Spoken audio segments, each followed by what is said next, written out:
With the candidate for Attorney General, Danny Tarkanian, obviously a name a lot of people recognize here in the Las Vegas Valley.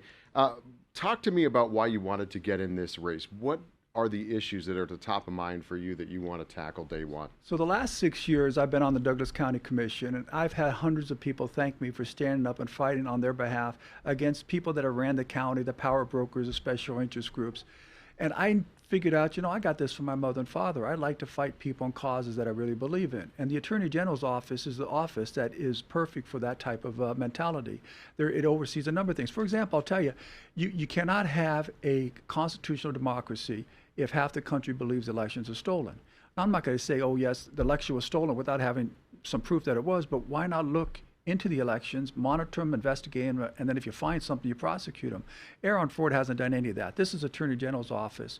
Because they've allowed the legislature universal mail-in ballots and ballot harvesting, which makes the elections more susceptible to fraud, I just believe you need to oversee them a lot stronger. And that's something we're going to do in the Attorney General's office. I have 3 young daughters who played high school sports. I think allowing biological men participate in women sports is wrong. I think allowing biological men to share bathrooms and locker rooms is wrong. That's something we're going to stop.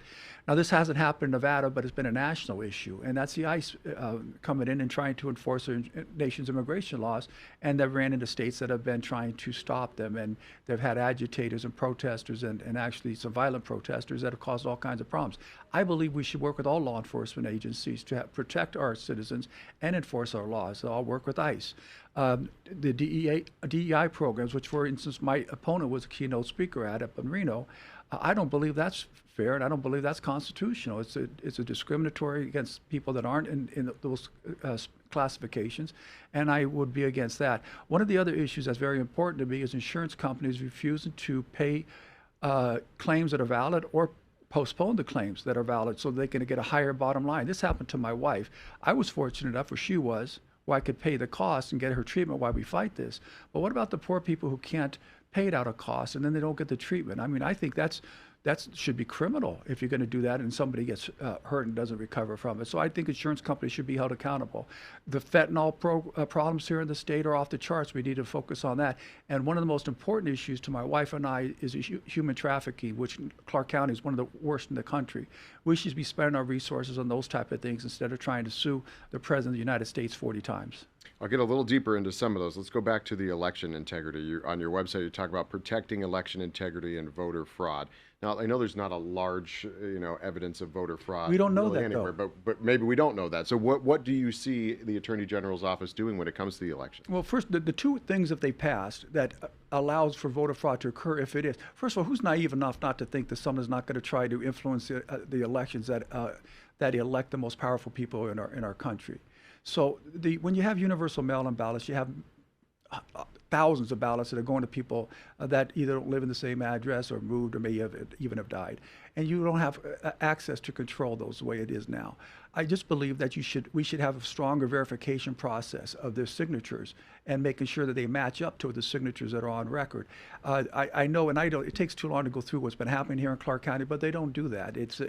They're trying to find a way to validate the signature as opposed to verifying the signature. Same thing with ballot harvesting. Ballot harvesting was a felony up until 2020. Ballot harvesting allows anybody to go out and pick up ballots from somebody. They can influence those people's votes. They can get rid of ones that they think that didn't vote for the candidate they want to.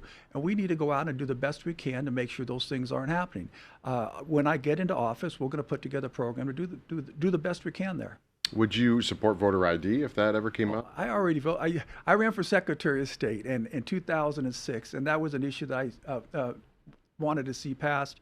And I did not get elected, and now that issue is still out there 22 years later. You mentioned it briefly there, and that is suing the president. It does appear that there are people running against you that is what they want to do or have done in their other offices. You talk about protecting voter and constitutional rights from President Trump. That's what the opponents are saying they want to sue about. And there are some current lawsuits that are out there about tariffs. Do you think that they've made this election about President Trump and his policies and not about what happens in Nevada? They absolutely want to make this about President Trump because of concerns people are having with the war and inflation and so forth. And I understand that. But let's talk about the Attorney General's office should be a nonpartisan position. It should be one that's working for the best for the people of our state.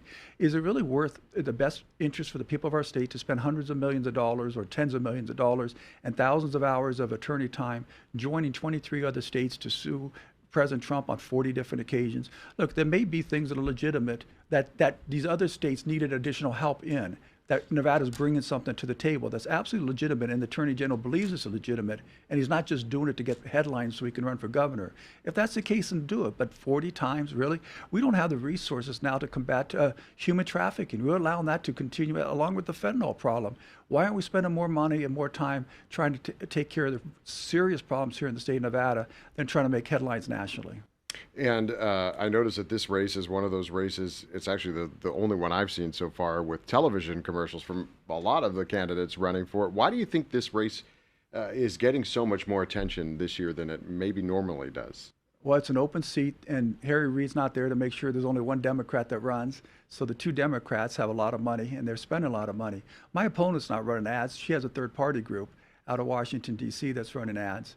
And that group is, they're the ones that don't want to see somebody in there that's independent, that's a fighter, that will not fall into step with what the bureaucrats want. And they don't want me in office. But I like that. I like it when they fight me like that. And I believe we're going to win. And if we do, it makes the victory that much more enjoyable. When you, if you're elected, day one, what is the top priority when you get in office? Top priority is to regroup with the deputies and sheriffs in the counties around the state and start working cohesively as a unit to better protect the citizens of Nevada. When Adam Laxalt was our Attorney General, one of the main things he did was have regular meetings with the sheriffs to work together with them. I talked to the sheriffs when I got in this race, and none of them have talked to their on for it since he's been in office. And very few times have they talked to with his personnel.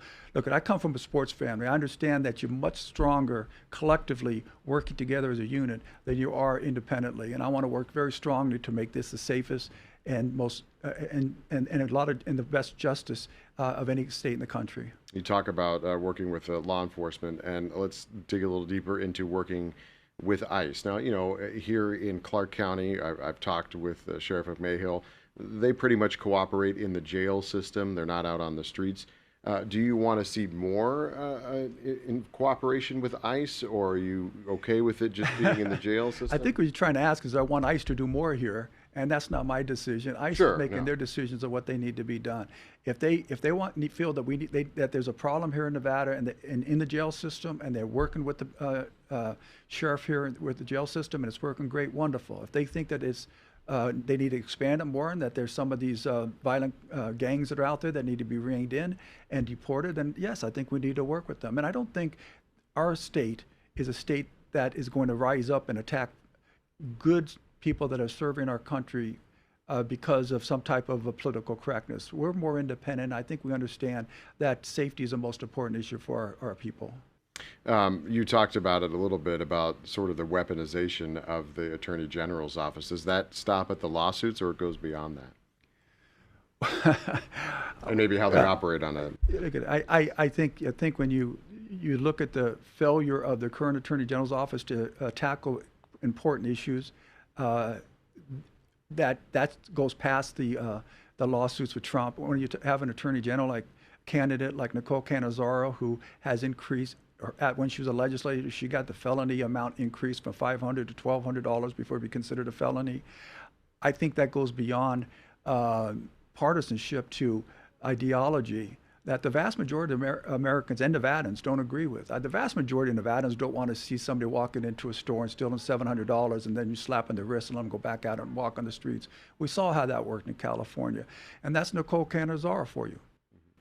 You think that the punishments in the state they should be greater for a lot of different things? I know that's a broad question, but yeah, a lot of different things. I think that criminals need to be punished severely, so it's a deterrent not to do it again. And if they aren't deterred, that they stay off the streets. So yes, I think we need to have strong punishments. Now, I don't know what each And it's not just the amount of time that the Attorney General's office is trying to get. You need to have judges out there that are going to oppose those too. Is there anything else specific that you want to talk about here to close out our 15-minute time? Sure. There's a couple things. For one, people have asked me, why are you running again? You ran for office before, and you've had some really difficult losses where it's got to be painful to you and your family. And I was raised with a mentality that you don't quit when you believe that you can produce something very good. And I believe I can do really good job in the Attorney General's office. And I'm not going to be deterred by some adversarial results that I've had.